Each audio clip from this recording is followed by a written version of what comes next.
el acceso a la información no solamente tiene que ver con sacar a la luz asuntos que se relacionan con abusos del poder, con presuntos actos de corrupción o con manejo discrecional. El acceso a la información también nos permite ver y conocer a algunos otros que tienen un impacto social o humanitario. En este caso, todos los días advertimos en los medios de comunicación que hay muchos reportajes y notas que tienen que ver con familias separadas en la frontera norte.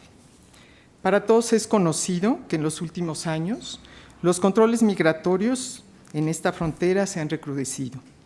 El desvío de flujos migratorios a zonas más inseguras para evadir dichos controles y la contratación más frecuente de traficantes de personas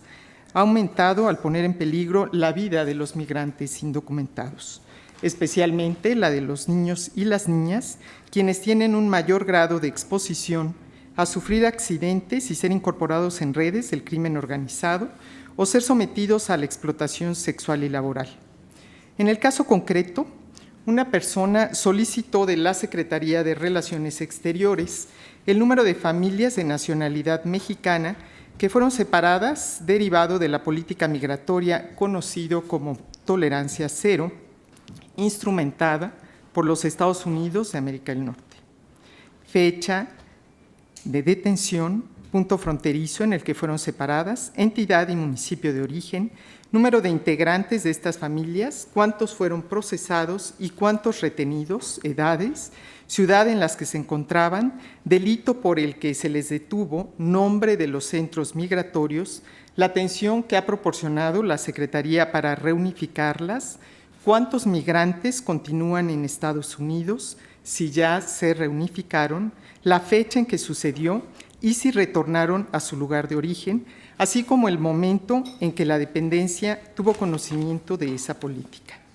En respuesta, la Cancillería comunicó al peticionario que al 2 de agosto de 2018 tenía registrados 29 casos de niñas, niños y adolescentes separados de sus familias. 15 de estos se encuentran en centros de refugio y 14 ya fueron repatriados o reunificados. En total, tuvo conocimiento de 24 familias a las que se les aplicó esta política migratoria. En igual sentido, clasificó como información confidencial los centros migratorios en los que se encontraban los menores, la entidad de origen y la edad, ya que consideró el sujeto obligado que su publicidad los haría identificables y, por tanto, se incumpliría la legislación nacional en materia de protección de datos personales. Ante esta respuesta, el solicitante interpuso recurso de revisión, señalando que la información era únicamente estadística, por lo que no era legal la clasificación como confidencial. Además, manifestó su inconformidad por la generalidad de los datos otorgados, pues requirió que se especificaran por cada familia afectada en formato abierto. La ponencia a mi cargo analizó la naturaleza de los datos que fueron requeridos por el peticionario y clasificados como confidenciales por la dependencia competente, de modo que pudiera dilucidarse si efectivamente la información solicitada identifica a las personas e incide en su vida privada. Del estudio se obtuvo que algunos de los datos se encuentran disponibles para su consulta pública en Internet. Por ejemplo, puntos fronterizos entre México y Estados Unidos de Norteamérica, información publicada por la propia Secretaría de Relaciones Exteriores. Estados y municipios de los que son originarias estas familias separadas, lo que pudo consultarse en la página de la Secretaría de Gobernación relativa a los eventos de repatriación de menores migrantes mexicanos. Albergues en Estados Unidos de Norteamérica, en los que se encontraban los menores separados de su familia, lo que fue reportado por la propia Secretaría de Relaciones Exteriores. Por otro lado, se advirtió que la fecha de detención de la familia, el número de integrantes y de estos, cuántos fueron procesados y cuántos detenidos, se trata de datos numéricos que por sí mismos no propician la identificación individual de cada uno de los menores que fueron separados de sus familias ni las personas adultas que los acompañaban. En virtud de lo anterior, el proyecto propone modificar la respuesta e instruir a la Secretaría de Relaciones Exteriores para que entregue al particular los datos requeridos de las 29 familias separadas en los Estados Unidos de Norteamérica, derivado de la política migratoria Tolerancia Cero, la cual consiste en una serie de acciones formuladas a raíz del incremento del 203% de ingresos ilegales entre marzo de 2017 y marzo de 2018, según el informe del Departamento de Justicia de Estados Unidos, es decir, aproximadamente 50.308 aprehensiones de inmigrantes.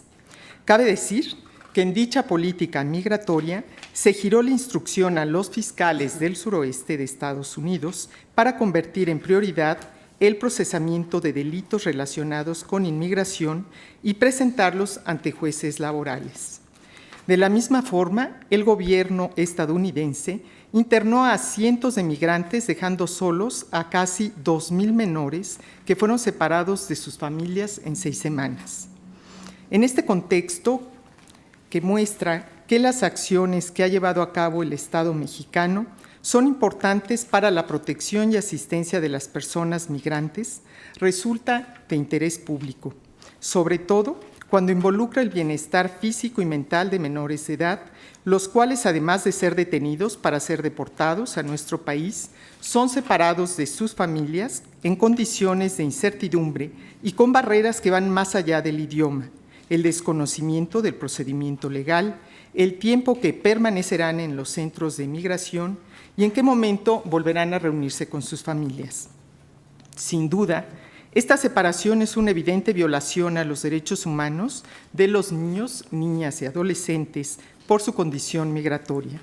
Así lo ha determinado la Organización de los Estados Americanos en la resolución denominada Impacto de la política de separación de familias migrantes por parte del Gobierno de Estados Unidos de América sobre los derechos humanos de las personas migrantes, en la cual exhortó al Gobierno de Estados Unidos a promover la identificación de migrantes y solicitantes de refugio que requieran protección internacional y aplicar el principio de no devolución a personas cuyas vidas y libertades podrían estar amenazadas o en riesgo conforme al derecho internacional. En este sentido, las instancias jurisdiccionales nacionales e internacionales han señalado la obligación de que el diseño e instrumentación de políticas públicas debe estar guiada por el interés superior del menor, incluyendo aquellas que son de carácter migratorio, toda vez que ese interés se erige como una consideración primordial que debe tenerse en cuenta en todos los actos, conductas, propuestas, servicios, procedimientos y demás iniciativas del Estado, como en el caso referido, con la protección y asistencia consular proporcionada a los menores migrantes mexicanos por parte de la Secretaría de Relaciones Exteriores.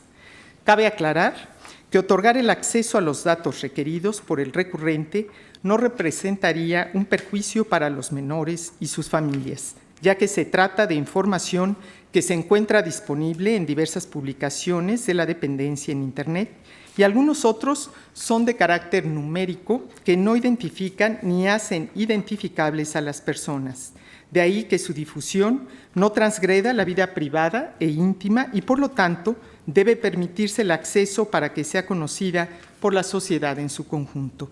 Finalmente, cabe mencionar que el artículo 13.2 de la Declaración Universal de Derechos Humanos establece el derecho de migrar. Por tanto, es universal a todos los seres humanos. Como afirma Luigi Ferrajoli, no se trata de último de reciente generación, sino del más antiguo de los derechos naturales. Es cuanto, presidente, comisionada y comisionados. Muchas gracias, comisionada Blanca Lilia.